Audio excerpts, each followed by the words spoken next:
All right, stop what you're doing right now and watch this, because we don't get to report stuff like this every day. This is one of the largest job announcements in Guilford County's history. We're talking 800 new jobs coming to the area, and people are already lining up to apply. Good afternoon. Welcome to the Fox 8 5 o'clock news. I'm Neil McNeil. And I'm Katie Nordine. We have team coverage of this exciting announcement. Fox 8's Alex Rose live at the company's call center in High Point with all of the details. And Nick Sturdivant is here in the studio with reaction. Let's start with you, Alex. This is big news. Oh my goodness, about as big news as you can get, Katie. The parking lot here just packed all day. People trying to get these jobs while they're hot, because there are only 535 left since the company started this process 3 weeks ago. Now, Alorica operates right here on the facility on Federal Drive in High Point. Its expansion in the Piedmont started earlier this year when it bought out Expert Global Solutions, nearly doubling the company's size. The company is hiring customer engagement experts, quality assurance managers, and supervisors. And an unconventional twist, Katie and Neil, they have applicants interview the employer. The target number here is 1,900 employees who could make Alorica a top 5 or even top 3 employer in High Point. These are mainly full-time jobs, but company reps are also keeping exactly how much these jobs pay pretty close to the chest to stay competitive. As for their reason for choosing our area, it's the people that made the choice easy. Well, we felt that this was a great area where we had a team that was producing already at a very high level. And as I mentioned earlier today, we really feel like there's a lot of down-to-earth people here. At the end of the day, we want folks who take care of other people's problems like they're their neighbor.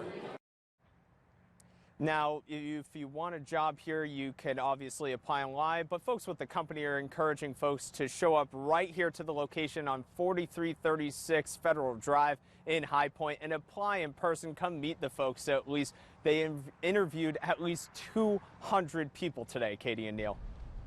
All right, Alex, thank you. Well, while there are dozens of businesses that operate call centers here in the Piedmont Triad, there are several over the years that have closed as well. Fox 8's Nick Sturdivant here in the studio tonight. Nick, Alorica says it has a different approach. And that's really what excites city and county leaders about Alorica being here in the Piedmont. From what I was told, what separates this from being just your typical call center is that they're changing with the times. Here's an example how. Take a look at some of the video, what it is like on the inside, some of the employees playing cornhole. And this is just the type of culture Alorica looks to continue here. There was a real emphasis on the company's use of technology through text and video. Many are confident that this will sustain and not just be another call center. High Point and Greensboro leaders say this is just the start of what's to come. This is just another great example of cooperation that we're working on many things together, not just economic development, but how do we attract and retain millennials, co-op workspace, incubators, all kinds of things that we're working on. And Alorica has 2 other companies in both Jacksonville and Rocky Mount. This year alone, the company has added more than 1,000 jobs in both Nebraska and Texas. All right, Nick, thank you. Again, if you are interested in applying for one of those 800 jobs, the company says your best bet is to go ahead and apply in person at this address, 4336 Federal Drive in High Point. That is the Piedmont Center Industrial Park, just off East Chester Drive. Maybe we could get some cornhole boards here. That would be fun, wouldn't it? Yeah, I don't believe it. All right, don't be surprised if you notice a very distinct smell when you walk outside tomorrow. Experts believe the Piedmont Triad's air quality will deteriorate to code orange. The reason, you probably guessed it, North Carolina's western wildfire. Yeah, well, these will be the first effects many of us feel as a result. Some people living near the fires are going on several days of being out of their homes. Fox 8's Michael Hennessy was in Rutherford County, southeast of Asheville today, and shows us how people there are spending their time. Attempts at fire control are still in full effect to our west. These images from Thursday afternoon as firefighters battled more flare-ups and tried to prevent flames from making their way to nearby structures. It got real close to the village. People living near the Party Rock fire are still being evacuated from their homes. And when I got the call, I was like, oh, snap. Eric Alston, a Greensboro native who moved to Chimney Rock about 4 years ago, was evacuated Friday. He lives in an apartment near where we shot this smoky video today. I wasn't at home at the time, so basically what I had in my car was what I had on me. Eric and the group he's with were moved from one shelter on Tuesday further from the fire to this church in Hendersonville. I'm standing atop Jump Off Rock, and it's 3,100 feet up, so it really gives you a good look at how the smoke is traveling. And if you take a look out there, that blanket of smoke across the landscape, what's amazing is that that's coming from Pinnacle Mountain, and we're not talking Pinnacle Mountain, North Carolina. That's Pinnacle Mountain, South Carolina. You know, as fire does, you know, it could have changed in an instant. Meanwhile, back in Lake Lure, You still packing sandwiches? evacuees have turned their attention to feeding the people protecting their homes, Just volunteering and killing time. That's all we can do. churning out hundreds of sandwiches a day for the 850 some odd firefighters devoted to the Party Rock fire. They've done an outstanding job. None of these people with any concrete idea as to when they can return home. In Rutherford County, Michael Hennessy, Fox 8 News.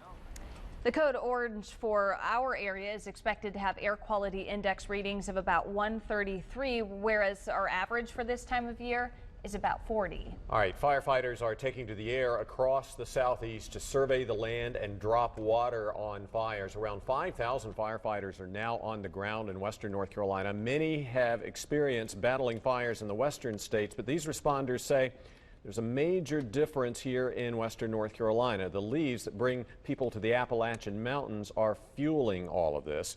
The National Forest Service is warning people to keep this in mind as they clean their yards this fall. Blow the leaves, get the branches picked up, anything that's combustible. Really take pride in your property and get that area cleaned up. It's going to really aid in the firefighters saving your property if in the event fire moves through your area.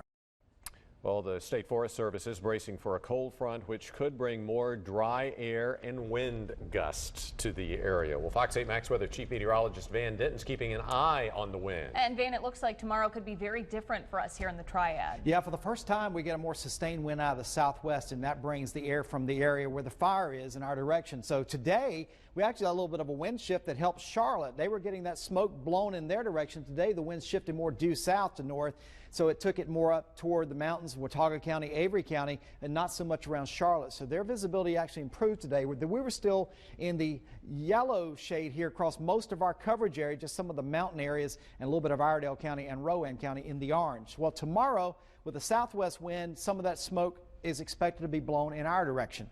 So therefore, we go to code orange here, and the Raleigh-Durham area goes to code yellow. Now let's take a look at where the fires are and again where the air quality alerts are, and you can see that now we have one for the first time all week has been issued for the Triad counties, Randolph County back up to the north, and that is with the anticipation of some of that smoke being pushed this way tomorrow.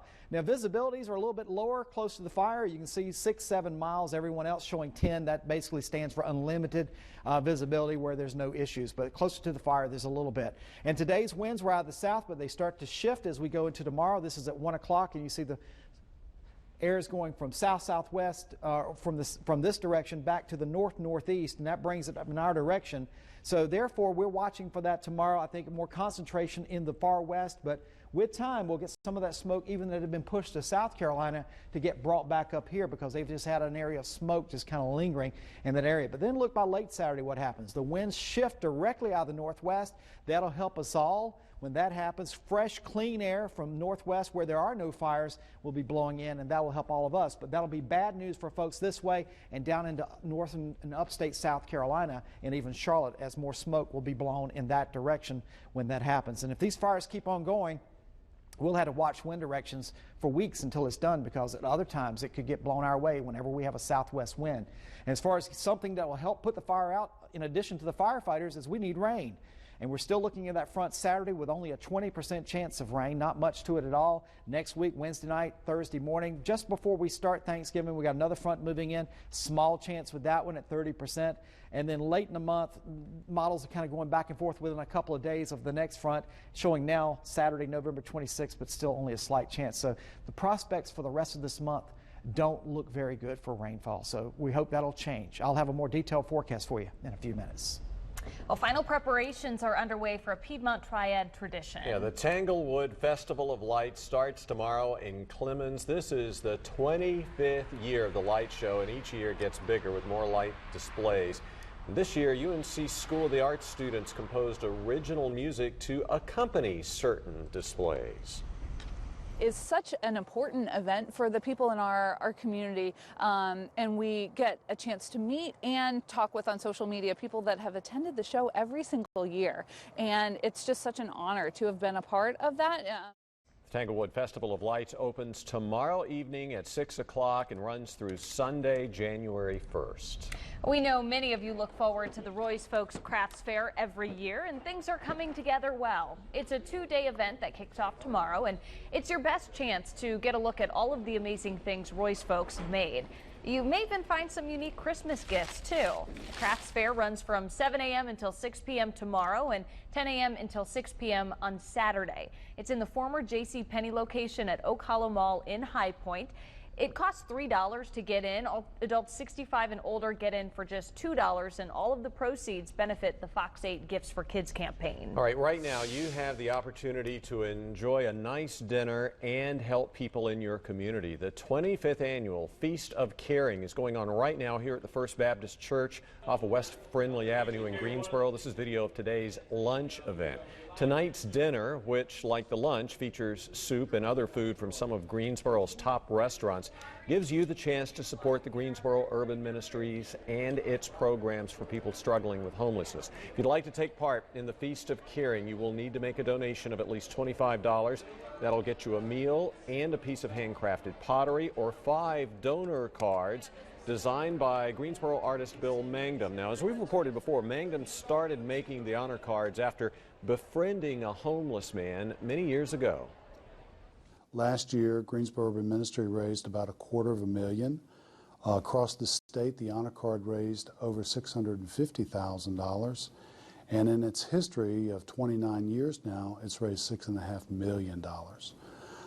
Who would have ever thought befriending a homeless fellow would garner such a blessing in my life?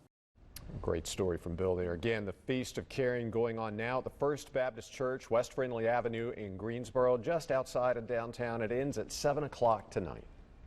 We are just 5 weeks away from Christmas, and many people have already started their Christmas shopping. Police have also started increasing patrols at stores in the Triad to hopefully stop thieves. What you need to know to keep your purchases and yourself safe this holiday season. Plus, a revolving door at Trump Tower as the president-elect sorts through contenders for his administration. And it appears Republicans who criticized Donald Trump while he campaigned are now being considered for top spots.